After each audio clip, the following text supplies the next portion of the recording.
Tôi là một học sinh dốt nát, ai cũng trách mầm tôi thi đại học chẳng được nổi 200 điểm. Nhưng nhìn đề thi trên giấy, tôi ngơ ngác cả người. Trong lớp có người bị ma nhập. Tìm ra họ đi, tôi trời sinh có mắt âm dương. Đây đúng là câu hỏi cho điểm miễn phí mà. Hôm đó tôi đang cúi đầu đi bộ. Bỗng một bóng người to béo lao ra. Xém chút nữa húc tôi bay luôn, ba tôi vội đỡ tôi dậy. Mắng to, bà Vương Quế Hoa, bà đi đường không nhìn gì hết hả? Nếu mà làm con bé Ngọc Giao nhà tôi bị thương, lỡ ảnh hưởng đến kỳ thi đại học của tôi không để yên với bà đâu. Nhưng bà Vương chẳng thèm để ý, nếu là người khác thì thôi đi. Nhưng với thành tích của con bé nhà ông, thi hay không cũng chẳng khác gì nhau. Theo tôi thì mấy ngày này phí thời gian làm gì. Giờ đưa nó đi làm công nhân luôn đi. Còn có cơ hội kiếm thêm chút đỉnh. Lời châm chọc của bà Vương làm ba tôi nghẹn họng chẳng nói nên lời. Vì từ nhỏ đến lớn tôi luôn đội sổ vững vàng. Vì thế mà tôi bị ăn đòn không ít. Nhưng dù ba có đánh tôi thế nào, điểm số của tôi vẫn chẳng khá lên tí nào. Nên giờ ba tôi cũng chẳng trách tôi nữa. Đều tại ba không sinh con thông minh cho con. Ba, mấy năm nay con cố gắng, ba đều thấy mà. Thi xong cũng là để bản thân có câu trả lời. Bà Vương nghe vậy lại mỉa mai. Câu trả lời 200 điểm hả? Ngọc Giao, nếu con mà thi được 200 điểm, bà đây sẽ tặng con một món quà to. Đúng lúc đó, Vương Vũ cũng bước tới. Mẹ làm khó nó quá rồi đó. Lần trước nó thi 6 môn cộng lại có 170 điểm thôi, ha ha. Tôi xấu hổ cúi gằm mặt xuống. Thành tích thế này tôi cũng chẳng muốn đâu. Vì tôi sinh ra đã có mắt âm dương, thấy được bao nhiêu thứ người khác không thấy. Mấy con ma đó lúc tôi làm bài tập, hay bịt mắt tôi lại. Tối còn hay tới dọa tôi nữa. Tôi thiếu ngủ triền miên luôn. Không điên lên thành bệnh đã là may lắm rồi. Thật sự chẳng còn sức mà học. Ba tôi cũng hết cách. Đưa tôi tới cổng trường rồi lặng lẽ đi. Ba lặng lẽ rời đi, nhìn bóng lưng cổng của ba. Tôi thấy có lỗi với ba ghê gớm. Lúc này tôi chỉ biết cầu mong ngày quan trọng nhất. Đừng có ma nào quậy phá. Nhưng vừa bước vào phòng thi, tim tôi lạnh đi một nửa. Liếc mắt một cái, tôi thấy ít nhất 8, 9 con ma trong phòng. Có con thè lưỡi dài thòng, có con cưới trên vai bạn học luôn. Thấy tôi bước vào, chúng đồng loạt nhìn tôi giật mình hoảng hốt. Dựa vào kinh nghiệm bao năm nay, càng sợ hãi, chúng càng thích thú. Cách hay nhất là không thấy gì. Thế là tôi cúi đầu, vội chạy về chỗ ngồi của mình. Nhưng khi kéo khóa cặp ra, bên trong chỉ có mỗi cái la bàn. Tôi sốc tới ngẩn người, tôi đến để thi đại học mà. Sao lại mang theo la bàn chứ? Ai đổi đồ văn phòng của tôi vậy? Đồ kiểu gì kỳ cục vậy trời? Tôi định giơ tay báo với thầy cô.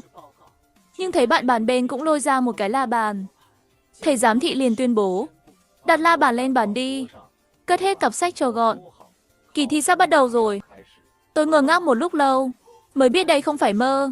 Đang không biết làm sao thì chuông thi đã reng lên. Tôi vội nhìn vào đề thi. Lại sốc thêm lần nữa. Trên giấy chỉ có một dòng chữ. Trong lớp có người bị tuyệt sát nhập.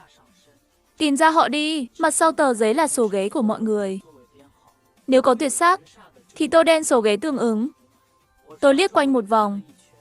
Còn phải tìm gì nữa chứ? Nhưng tôi vẫn quyết định quan sát mọi người trước. Thằng bạn bên trái có vẻ là Học Bá. Nó cầm la bàn đứng dậy luôn, đi thẳng về hàng cuối cùng. Mấy bạn khác cũng lần lượt rời ghế đi lại. Hóa ra kỳ thi này được tự do di chuyển. Khoảng 10 phút sau, thầy giám thị gõ bàn cái cốc. Được rồi, vòng tìm kiếm đầu tiên kết thúc. Mọi người về chỗ ngồi ngay ngắn nào. Các em có 1 phút để điền đáp án. Không tìm được cũng đừng lo. Kỳ thi này có tổng cộng 7 vòng. Mấy vòng sau từ từ tìm nhé. Tôi cũng dần nắm được chút mánh khóe. Mọi người đều dùng la bàn tìm tuyệt sát. Nhưng tuyệt sát cũng đi theo người lung tung. Nên dù tìm được cũng phải nhớ vị trí của bạn đó. Không dễ như tưởng đâu. Qua 2 vòng thi, tôi chỉ lo quan sát người khác. Chẳng đứng dậy tí nào. Thầy giám thị có vẻ không vui. Đây là kỳ thi đại học. Dù bình thường có bạn học kém cỡ nào, hôm nay cũng phải cố gắng chứ. Có người cười nhạo. Thầy ơi, nó là học sinh siêu dốt đó. Đội sổ toàn trường Vương Ngọc mà cũng đi thi. Tôi vừa nãy còn chẳng để ý. Thế là thầy giám thị càng khó chịu hơn. Dù đội sổ cũng phải thi cho nghiêm túc. Thật ra tôi chẳng biết tuyệt sát khác ma thường ở đâu. Chúng nhìn chỉ có vẻ xấu xí hơn chút thôi. Nhất là con tuyệt sát sau lưng tôi. Trên người còn có giòi bò lúc nhúc. Tôi buồn nôn muốn chết luôn. Thế là tôi vội vã tô hết vị trí mấy con tuyệt sát. Thầy ơi, em muốn nộp bài. Vậy ra ngoài nhanh đi. đừng làm phiền người khác. Rồi tôi đưa bài thi lên. Thầy giám thị thở dài một cái. Học sinh giờ sao mà ngay cả la bàn cũng không biết dùng. Thầy vừa lắc đầu vừa nhìn bài tôi. Bỗng ngẩn ra luôn, không thể nào, không thể nào. Sao có người không cần la bàn, mà vẫn tìm đúng vị trí tuyệt sát vậy chứ? Lúc này thầy giám thị chẳng hiểu gì luôn. Thậm chí còn nghi tôi gian lận. Nhưng lúc đó tôi đã rời phòng thi. Chẳng biết gì về chuyện này cả. Tôi đi tới bảng thông báo. Trên đó dán mấy tờ áp phích.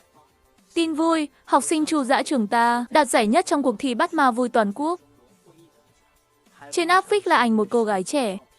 Bên cạnh có dòng chữ nhỏ ghi, cô ấy đã tìm ra 6 con tuyệt sát đơn lẻ trong thị trấn nhỏ hàng chục vạn người và tiêu diệt chúng thành công.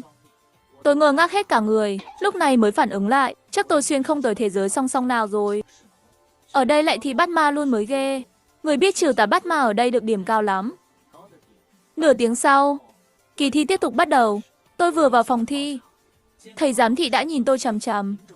Nhưng tôi chẳng thèm để ý, chỉ cúi đầu xem đề thi.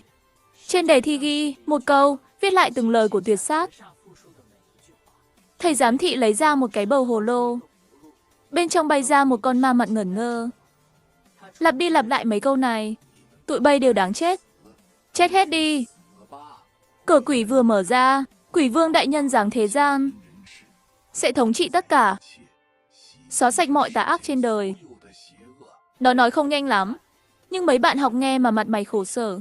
Còn tôi thì viết một lèo ngon ơ. Cảm giác như bị chửi luôn vậy, khác với thi đại học bình thường. Ở đây chỉ thi có 3 môn, và thi hết trong một ngày luôn. Môn thứ 3 là thực hành tổng hợp. Mỗi bạn được phát đủ loại pháp khí. Sau lớp có một dãy lồng đặc chế, nhốt đủ loại ma quỷ khác nhau. Dù tôi không biết pháp khí nào cho lồng nào, nhưng vừa cầm đúng pháp khí, ma trong lồng lập tức sợ hãi ngay. Tôi biết ngay đó là đáp án đúng. Nhưng thi xong rồi, thầy giám thị lại giữ tôi lại. Thầy nhìn tôi đầy ẩn ý. Bạn học, tự giác ra văn phòng thú nhận đi. Tôi sẽ coi như chẳng có gì xảy ra. Không thì nếu đội kiểm tra phát hiện ra em, cả đời em sẽ tiêu luôn đấy. Đi làm công cũng chẳng ai dám nhận em đâu. Vương Vũ tình cờ nghe được câu này. Nó nhìn tôi cười khoái chí. Ông cặp chạy biến luôn. Chắc lại về nói xấu mình nữa đây. Giờ tôi lo lắm luôn. Thầy nói vậy là sao chứ? Bảo em gian lận hả? Một học sinh đội sổ như em, có gian lận hay không tự em chẳng rõ sao? Nhưng tôi khăng khăng mình không gian lận. Thầy giám thị hết kiên nhẫn luôn. Được, vậy đi gặp đội kiểm tra đi. Nhìn thấy đội kiểm tra, tôi càng sốc hơn nữa. Đó là một đám ông già mặc đạo bào, lưng còn đeo kiếm gỗ đào nữa. Thầy giám thị cầm bài thi của tôi lên. Trưởng nhóm Chu, các ông xem đi. Tôi giám thị bao năm nay, chưa từng thấy học sinh nào được điểm tối đa. Trưởng nhóm Chu sững sờ. Điểm tuyệt đối sao nổi, ở đây có thiên tài vậy luôn hả? Thầy giám thị lắc đầu, thiên tài gì đâu mà. Thiên tài không thèm nhìn la bàn sao nổi. Nó tên là Ngọc Giao. Bình thường ở trường toàn đội sổ thôi. Nghe xong câu này, mọi người đều nhận ra chuyện nghiêm trọng cỡ nào. Trưởng nhóm Chu chất vấn tôi, Ngọc Giao, em lấy đáp án chuẩn từ đâu ra vậy? Em thật sự không gian lận mà. Em không nhìn la bàn mà vẫn tìm được tuyệt sát sao nổi. Chẳng lẽ em có mắt âm dương hả? Nghe vậy, mọi người cười rộ lên. Thầy giám thị còn cười đến vỗ tay, Ngọc Giao, nếu em dám bảo mình có mắt âm dương. Tôi cắt lời thầy không chút khách sáo, nhưng em đúng là có mắt âm dương mà. Em không chỉ thấy được ma, mà còn nghe được chúng nói gì. Kết quả là cả đám im thìn thít. Trưởng nhóm Chu tức đến thổi dâu trợn mắt. Vớ vẩn, đạo pháp luyện đến cảnh giới cao nhất mới có mắt âm dương được. Cả Giang chết đếm không nổi 3 người đâu. Em thì có mắt âm dương kiểu gì nổi.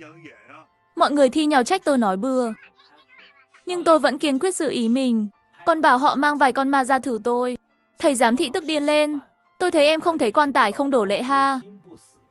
Nói xong, thầy đi vào phòng dụng cụ lôi vài con ma ra, bảo tôi chỉ mặt ngay tại chỗ. Đây là con ma đực, chừng 30, 40 kia là con ma nữ màu đỏ, mặt đầy máu, nhìn ghê lắm. Còn con ma nhỏ kia, chừng 7, 8 tuổi thôi, nó bảo muốn tìm mẹ. Thầy giám thị nghe xong suýt xoa hít một hơi lạnh. Trưởng nhóm Chu cũng ngỡ ngàng, không thể nào. Tôi thấy học sinh này có vấn đề rồi. Em tên Ngọc Giao đúng không? Thế này đi, tôi sẽ gọi về trường cũ của tôi, Đại học Yến Bắc. Em thu dọn đồ đạc, tới đó báo danh luôn. Đến lúc đó chúng tôi sẽ nghiên cứu kỹ càng. Chuyện này, phó trưởng nhóm bên cạnh đột nhiên hét lên, loại thiên tài vạn người có một. Tự thông âm dương tuyệt thế như thế này. Mà ông dám cướp hả? Nói xong, ông ấy rút phát thanh kiếm gỗ đào sau lưng. Đâm một nhát thẳng vào ngực trưởng nhóm Chu. Trưởng nhóm Chu tức điên lên, đồ già khù đế này. Tao liều mạng với mày luôn.